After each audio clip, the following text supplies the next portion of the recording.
এই হিংসা কেন অনেকগুলো বড় বড় গুনাহের মূল কারণ?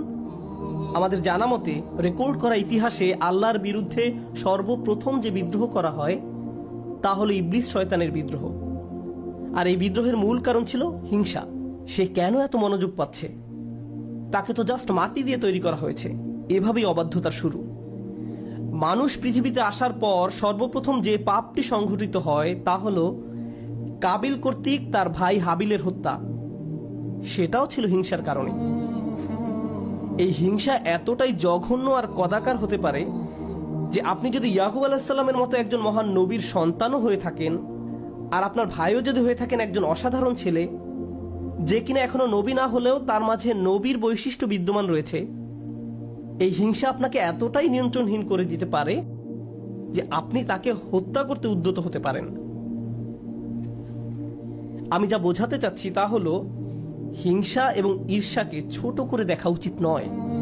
ব্যাপারটাকে এমন মনে হতে পারে যে এটি আমার আপনার ভিতরে একটা অনুভূতি মাত্র। মূলত হিংসার আরবি শব্দ হলো হাসাদ, আর হাসাদ শব্দের শাব্দিক অর্থ হলো আঁচড়। তারা এটাকে এভাবে বর্ণনা করে, হিংসা হলো মনের ভিতরে একটি চুলকানি। ঠিক শরীরের চামড়ার উপর কোনো পোকামাকড় কামড় দিলে আপনি যেমন চুলকাতে চান, সেরকম এটি যত চুলকাবেন অবস্থা তত খারাপ হবে। আপনার উচিত হলো একে উপেক্ষা করা, এবং এক সময় এটা এমনিতেই ভালো হয়ে যাবে। আপনাকে এটা উপেক্ষা করতে হবে। এটাই হাসাদ। ইমাম হাসান রাদিয়াল্লাহু তাআলা আনহু বলেন, আমি হিংসুকের চেয়ে এমন কোনো অনিষ্টকারী দেখিনি যাকে আসলে বেশি ক্ষতিগ্রস্ত ব্যক্তির মতো দেখায়।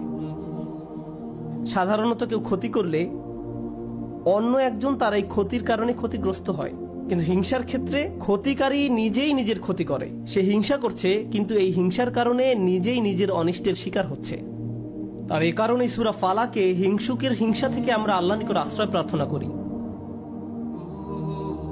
ওয়া মিন শাররি হাসিদিন ইযা হাসাদ।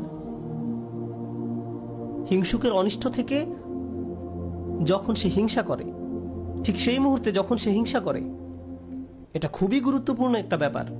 এই হিংসার কারণে আপনার আমার জীবনে ভয়ঙ্করতম সমস্যা তৈরি হতে পারে। এখন আমি নিজেকে বিশ্লেষণ করতে চাই। যখন আমি নিজেই অন্যকে হিংসা করতে শুরু করি, তখন কোন কোন ধরনের নিয়ামত থেকে নিজেকে বঞ্চিত করি? যখন আমি নিজেই অন্যের উন্নতি সহ্য করতে পারি না, ব্যাপারটা আর একটু খোলাসা করে বলছি। তামান্নি জাওয়ালিন নি'মা লিদুনিহি। আপনি ইচ্ছা করেন যে তার যেন এই নিয়ামতটি না থাকে। ব্যাপারটা এমন নয় যে আচ্ছা ওই ভাই খুবই শক্তিশালী, আমি যদি তার মতো শক্তিশালী হতাম। না না না, আমি ইচ্ছা করি যে সে অসুস্থ হয়ে পড়ুক আর আমি শক্তিশালী হয়ে উঠি। আপনি ইচ্ছা করেন তার মাঝে যেন ওই ভালো বিষয়টা না থাকে। কোন কারণে সে ওইটা পাবে? আচ্ছা, সে প্রমোশন পেয়েছে, এখন আমারও ইচ্ছা হয় যে আমিও যেন প্রমোশন পাই। না না।